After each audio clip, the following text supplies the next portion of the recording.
Hey everybody, and welcome to Spoiled Without Spoilers, where we give you just enough of that spoilery goodness to get you excited for the story, but we don't completely ruin it. We're going to be looking at the new Star Wars High Republic novel, Light of the Jedi. Lucasfilm and the authors have given us a lot of information over the past couple months about what the High Republic era actually is. Recently, Star Wars did a video where the creative team behind the High Republic gave us a little bit more information. The High Republic is set a few hundred years before the events of the prequel trilogy. The Jedi are at the height of their power, and the Republic is truly at peace. The synopsis of this novel actually gives us a pretty good look at the world we're about to be entering. Long before the First Order, before the Empire, before even the Phantom Menace, Jedi lit the way for the galaxy in the High Republic. It's a golden age. Intrepid hyperspace scouts expand the reach of the Republic to the furthest stars. Worlds flourish under the benevolent leadership of the Senate, and peace reigns, enforced by the wisdom and strength of the renowned Order of Force users known as the Jedi. With the Jedi at the height of their power, the free citizens of the galaxy are confident in their abilities to weather any storm. But even the brightest light can cast a shadow, and some storms defy any preparation. When a shocking catastrophe in hyperspace tears a ship to pieces, the flurry of shrapnel emerging from the disaster threatens an entire system. No sooner does the call for help go out than the Jedi race to the scene. The scope of the emergence, however, is enough to push even Jedi to their limit. As the sky breaks open and destruction rains down upon the peaceful alliance they helped to build, the Jedi must trust in the Force to see them through a day in which a single mistake could cost billions of lives. Even as the Jedi battle valiantly against the calamity, something truly deadly grows beyond the boundary of the Republic. The hyperspace disaster is far more sinister than the Jedi could ever suspect. A threat hides in the darkness, far from the light of the age, and harbors a secret that could strike fear into even a Jedi's heart. After reading the novel and then reading the synopsis, I can tell you for a fact that this synopsis doesn't really give the plot of this book away. It does give us a lot of great information that we can dive into that kind of explains what this novel is about, but more importantly, what the entire High Republic series will be about. So there's a couple of things that we've heard from the synopsis, from Lucasfilm, and from the authors. The Great Disaster, the hyperspace wreck that we hear about, it really isn't a spoiler. Through this, we get to meet a lot of different characters. In the first act of this novel, all of these characters are responding to this same incident that's really setting up what's going on with the High Republic. It really gives us a good idea of who these characters are and the multiple layers of what goes on in a disaster like this. We see some looking at it from the top level, as well as other Jedi who are working on the ground level trying to help individuals get to safety. The way that this first act is set up, it's almost like the show 24, where there's kind of a ticking clock in place.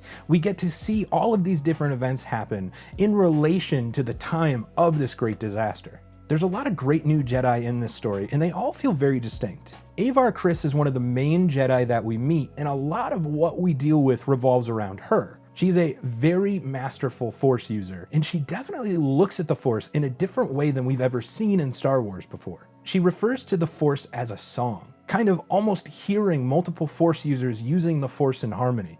It's a really cool metaphor, and they go even deeper into other Jedi and how they view the Force. It's something that we really haven't seen in Star Wars yet, and I love getting a glimpse at how different characters view the Force. Two of my other favorite Jedi in this novel are Loden Greatstorm, as well as his Padawan, Bel Zettifar. The arc that these two go on, I think, are of the best in this novel. The Master and Apprentice really have a great relationship, and there's a lot of development with Bel the Padawan's character. Another one of my favorite Jedi that we meet in this story is a Wookiee named Baraga. As a big hairy man myself, I am such a sucker for a Wookiee Jedi. He has some really cool Force powers, and I really love how they utilize him in this story.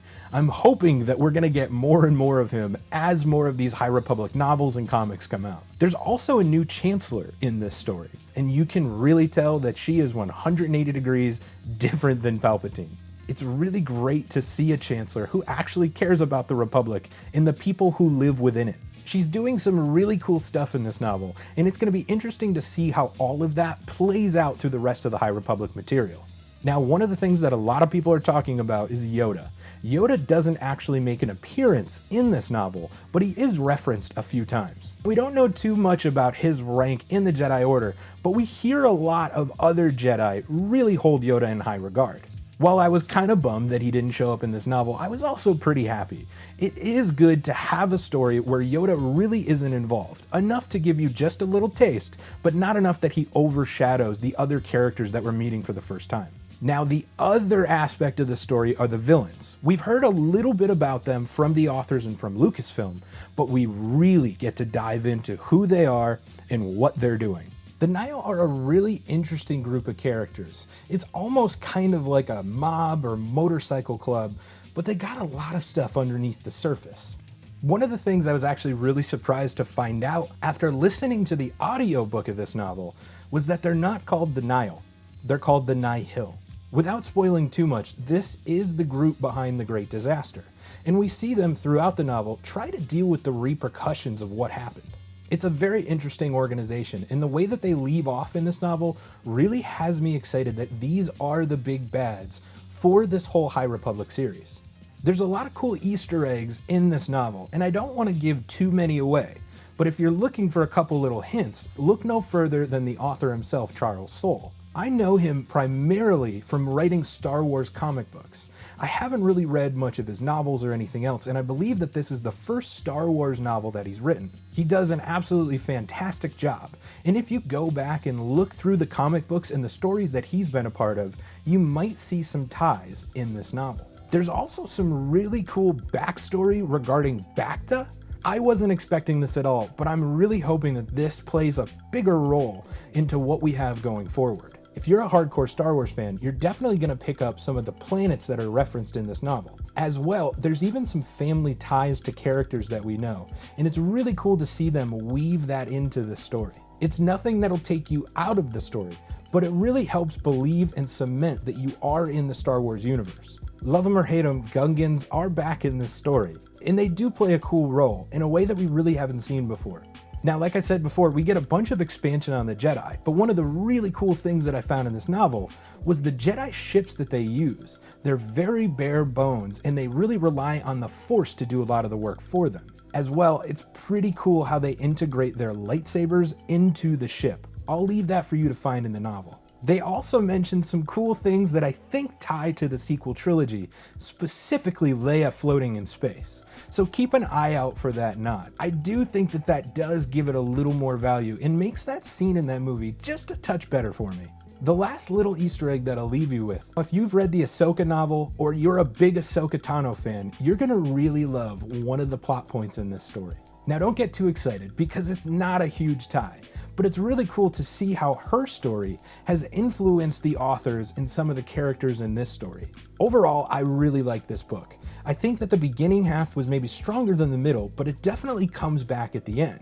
It was a very fun read, and I also did get a chance to listen to the audiobook. Mark Thompson narrates this audiobook, and it is absolutely killer. He uses a ton of different voices because there are so many characters in this novel, and they're all very unique and different. It was a little difficult for me at first to kind of get used to all these new characters. There's a ton of them. The audiobook did a great job at helping me identify which character was which. I was really surprised at kind of the overall feel that this book gives, the world that they're currently in.